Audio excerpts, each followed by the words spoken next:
Bom, eu sou Luiz Francisco Faraco, sou analista ambiental do Instituto Chico Mendes, do ICMBio. Trabalho com gestão de unidades de conservação, de áreas protegidas no ICMBio e desenvolvi entre 2008 e 2012 uma pesquisa aqui no doutorado em Meio Ambiente e Desenvolvimento da Universidade Federal do Paraná, uma pesquisa sobre vulnerabilidade de populações, de comunidades costeiras às mudanças climáticas e a relação desses modos de vida deles, dessa vulnerabilidade, com as unidades de conservação, com as áreas protegidas.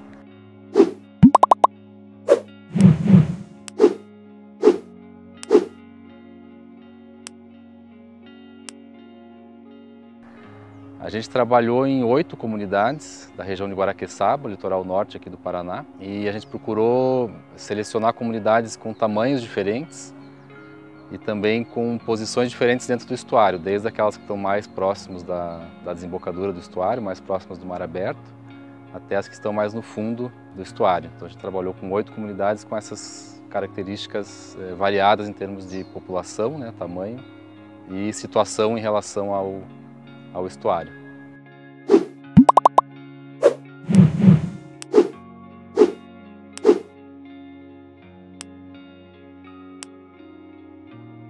Em relação às principais ameaças, né, decorrentes das mudanças do clima, a gente trabalhou principalmente com a variação da disponibilidade dos recursos pesqueiros, que existem previsões de que, principalmente nas regiões tropicais e subtropicais, vai haver alterações significativas nas espécies que ocorrem nessas regiões, na sazonalidade dessas espécies e na abundância.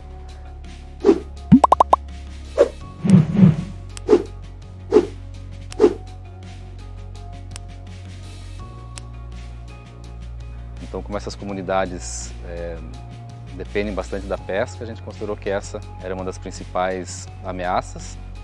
Essa incerteza associada aos recursos pesqueiros, que são a base do modo de vida deles, mas também ameaças ligadas diretamente ao clima em si, né? Então, principalmente a elevação do nível do mar, já que elas vivem bastante próximas da costa, né, da praia, e também a intensificação dos eventos extremos, como ressacas, tempestades, que afetam diretamente também a atividade pesqueira por limitar os dias que eles têm disponíveis para pescar.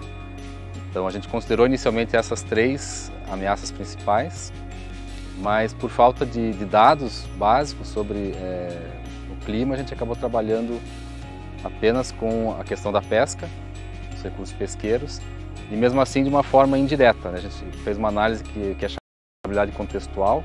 A gente também não tinha informações sobre os recursos pesqueiros, né? Não tinha informações confiáveis, concretas sobre a disponibilidade atual e muito menos sobre a disponibilidade futura. Então a gente fez uma análise sobre o modo de vida e o quanto eles dependem da pesca hoje e o que eles têm de recursos para se adaptar a uma eventual mudança. E aí fez essa análise comparativa entre as comunidades que foram estudadas.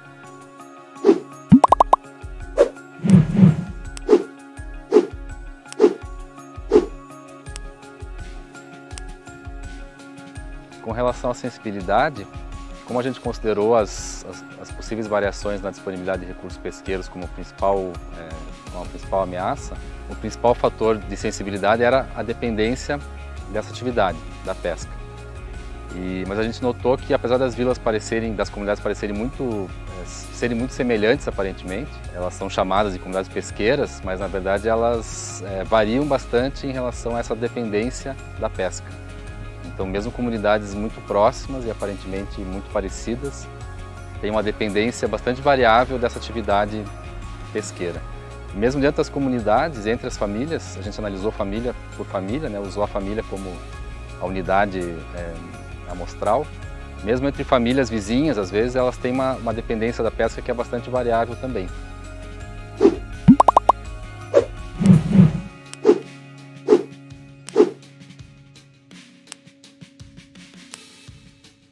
A gente classificou as estratégias de adaptação pensando na diversificação do modo de vida como uma forma de reduzir a vulnerabilidade a essa ameaça que seria a redução das capturas, né, da pesca. Eles têm estratégias variadas para lidar com essa redução da pesca. Algumas dessas estratégias são dentro da pesca mesmo, então eles buscam outras pescarias, exploram outros recursos que não exploravam antes. Então tentam variar essa pescaria para tentar reduzir essa variação. E outras estratégias são de intensificar a atividade pesqueira, então comprar redes maiores, barcos mais potentes. E a gente considerou que essas estratégias, ainda dentro da pesca, são menos eficientes para reduzir a vulnerabilidade, porque eles continuam, o modo de vida continua muito associado ao recurso natural que está ameaçado. E aí as famílias também têm um outro grupo de estratégias que a gente chamou de para fora da pesca, que é tentar diversificar o modo de vida com atividades que não têm relação direta com a pesca, como trabalhar com turismo, comércio ou buscar estudar, por exemplo, para fazer outro tipo de atividade. Então é um conjunto bem variado de estratégias que as famílias utilizam, mas também é bem variada a capacidade das famílias de adotarem, né, ou buscarem essas estratégias para reduzir a vulnerabilidade, né, ou para reduzir essa dependência em relação à pesca.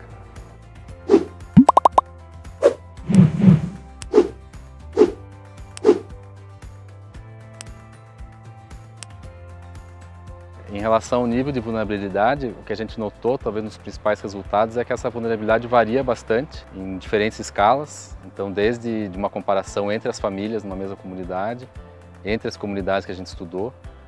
Se a gente subisse mais nessa escala, provavelmente também a gente veria essa variação bastante intensa quando se compara a vulnerabilidade nesse nível da família. Então, uma das questões é que esse tipo de estudo tem que ser feito em pequena escala, né, de forma mais detalhada, analisando as famílias, os modos de vida de forma mais detalhada, para a gente conseguir perceber essas diferenças de vulnerabilidade. Porque a gente considerou também que são vários fatores que contribuem para a vulnerabilidade, né, tanto a exposição quanto a sensibilidade e a capacidade adaptativa. Elas estão associadas a uma variedade de fatores e esses fatores variam bastante desde essa escala menor que é entre as famílias nessas comunidades.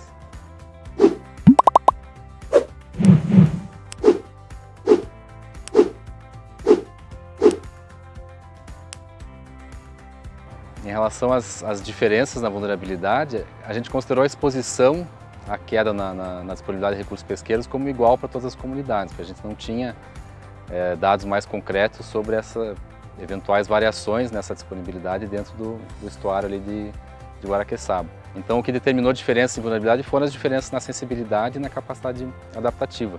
Então na sensibilidade dependeu basicamente da dependência deles em relação à pesca, e isso foi bem variável entre as comunidades e entre as famílias.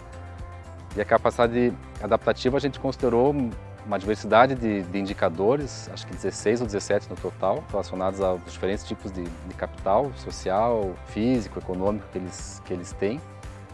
E a gente percebeu que tem uma variação grande também nessa capacidade adaptativa, às vezes associado ao tamanho da comunidade, à infraestrutura que ela tem, a proximidade com os mercados consumidores, por exemplo, do recurso pesqueiro, a disponibilidade de energia elétrica, que ainda é variável nessas comunidades. Então são diversos fatores que a gente considerou que influenciam a vulnerabilidade, a capacidade adaptativa principalmente, e isso foi bastante variável nas comunidades. Da mesma forma, a capacidade de diversificar dentro da pesca também é variável, porque varia muito a disponibilidade de redes e barcos que essas famílias têm. Então, famílias numa mesma comunidade, às vezes uma família tem 2, 3 barcos a motor, uma grande variedade de redes que permite que ela varie as suas pescarias, e outras famílias não têm esses recursos disponíveis, então nem mesmo dentro da pesca eles conseguem diversificar, né, para tentar lidar com escassez de algum recurso pesqueiro, né, ou variações sazonais, por exemplo. E isso vale também para as estratégias para fora da pesca, né? Então algumas conseguem juntar dinheiro, por exemplo, para abrir um comércio ou para buscar uma outra atividade, enquanto outras estão, de certa forma, presas, né, que a gente chama de ciclo de pobreza, né, porque eles não conseguem sair daquela atividade, não conseguem guardar recursos para diversificar para outras atividades. Então isso foram fatores que a gente observou bastante variação nessas comunidades estudadas.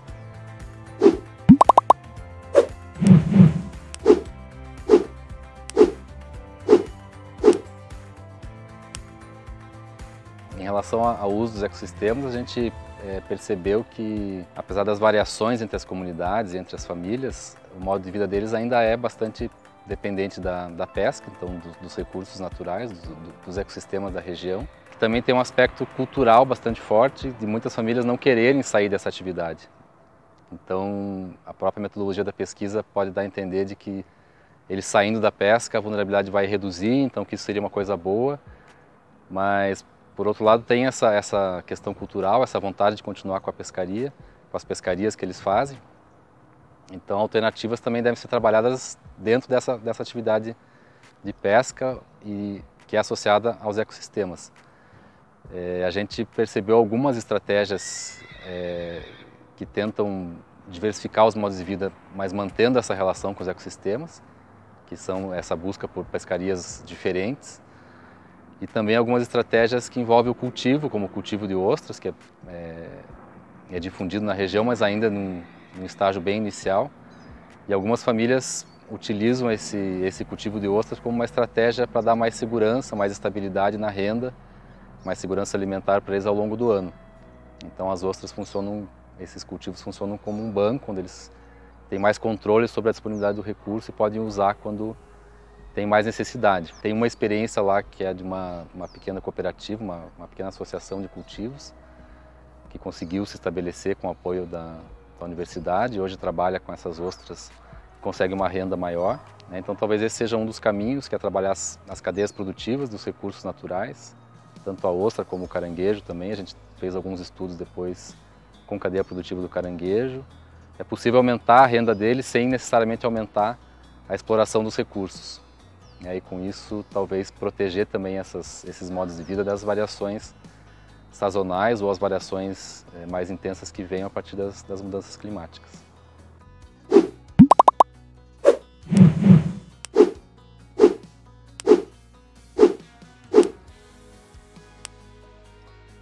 Quanto às necessidades de pesquisa nessa área, seguindo a linha que a gente utilizou aqui na pesquisa, que foi mais socioeconômica, são dados que precisam sempre ser atualizados, né? Dados sobre os modos de vida dessas comunidades, que são muito dinâmicos, então precisam ser atualizados constantemente. As pesquisas precisam ser feitas nessa escala mais local, então o mesmo tipo de estudo precisa ser feito em outros lugares, para poder analisar em mais profundidade a vulnerabilidade de cada comunidade ou de cada família. E também tem muito pouca informação sobre os recursos naturais, biológicos, né? A dinâmica deles hoje, a influência que eles sofrem do clima e também sobre o próprio clima, né? A gente tem poucos dados ou os dados não são bem trabalhados sobre essas mudanças no clima. Então fazer essa conexão entre as informações biológicas, ecológicas e o clima e como é que isso vai evoluir ao longo do tempo com as mudanças esperadas do clima, são linhas de pesquisa que ainda são pouco trabalhadas e que a gente tem demanda grande para poder avançar também nessa discussão de estratégias de adaptação para essas regiões.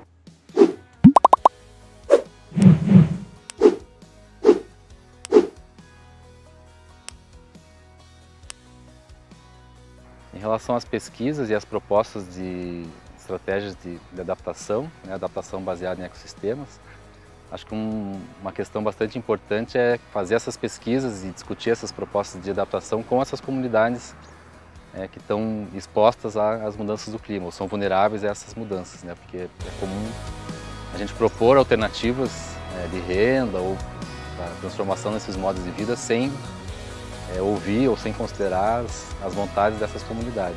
Como eu falei da pesca, muitas delas não têm interesse em sair da pesca, né? Então a gente forçar alternativas fora da atividade talvez não seja uma estratégia bem recebida pelas próprias comunidades. Então, tanto a pesquisa quanto as propostas de adaptação devem ser discutidas e trabalhadas e construídas junto com essas comunidades.